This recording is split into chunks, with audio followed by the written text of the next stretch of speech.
With Nod-Krai around the corner, I'm pretty sure that most of you, including myself, are curious about the upcoming character banners that will be released.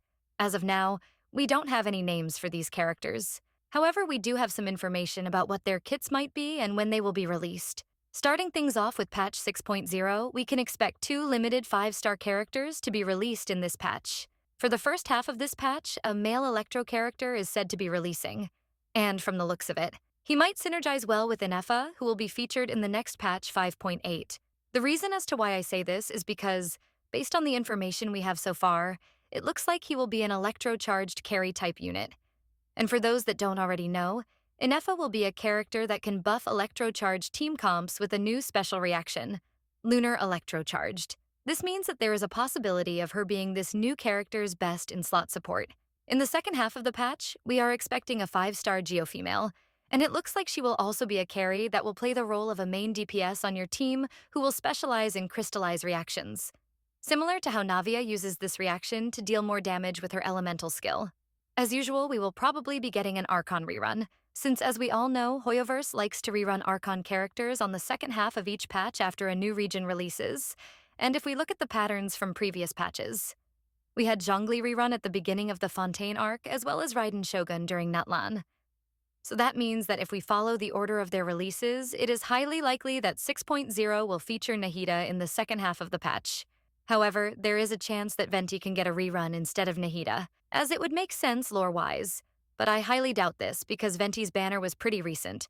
And if we look at the Archons waiting for reruns, we can see that Nahida is the one that has been waiting the longest for another rerun. As for the last spot, there is a chance that in version 5.8, only 2 Natlan characters will be getting a rerun, so if that is the case, we can expect the character that did not get a rerun in 5.8 to feature in 6.0 instead, and this can either be Molani, Chaska, and Titlali. Moving on to version 6.1, I am pretty sure that most of us are familiar with Escoffier, and how she is restrictive, but an extremely powerful buffer in freeze team comps. Well, in this version, it is expected that a Pyro version of Escoffier will be releasing this patch, and she will also be a limited 5-star character.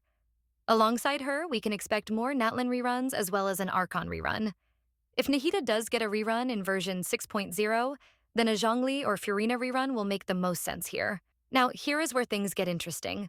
Based on the current info, a Pyro DPS character that is said to be able to trigger strong vaporize reactions is expected to arrive in version 6.2. If this is true, then I suspect that the Pyro Escoffier releasing in 6.1 will be his best in slot support. Hopefully we do not see a repeat of a main carry having to rely a lot on a support. But knowing Genshin, that might be the case because they like to make us pull for units that synergize well with each other in order to drain our primogems. If they did decide to do that, then it could be bad news for us.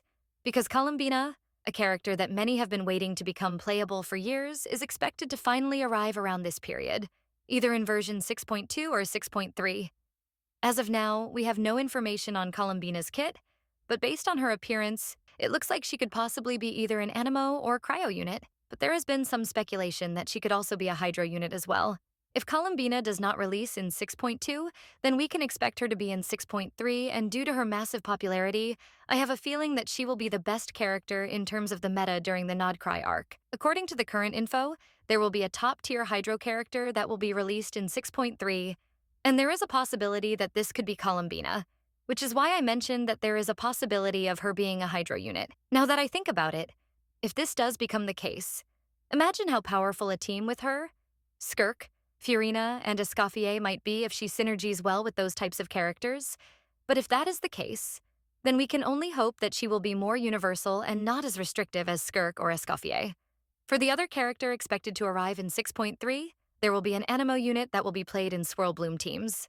Yes, you heard right. An Anemo character in a Bloom team. Another unique playstyle that Hoyoverse might introduce into Genshin. Lastly, we still have to talk about the Chronicled Wish. As of now, we do not know exactly when we will be getting. The chances of a Sumeru-themed Chronicled Wish banner is high in the early patches of Nod-Krai. The reason I say this is because if we look at the banner history of Genshin, we can see that other than Nahida, no character from Sumeru has gotten a rerun in the Natlan arc, and I suspect that a Chronicled Wish banner featuring Sumeru characters will take place whenever Nahida gets a rerun. That wraps up everything we have so far about future banners in Nod-Krai. Let me know in the comments which character seems to be the most interesting to you. However, do remember that this is still early information, so everything is subject to change. If you enjoyed, don't forget to like and subscribe to support the channel, and with that, I will see you all next time.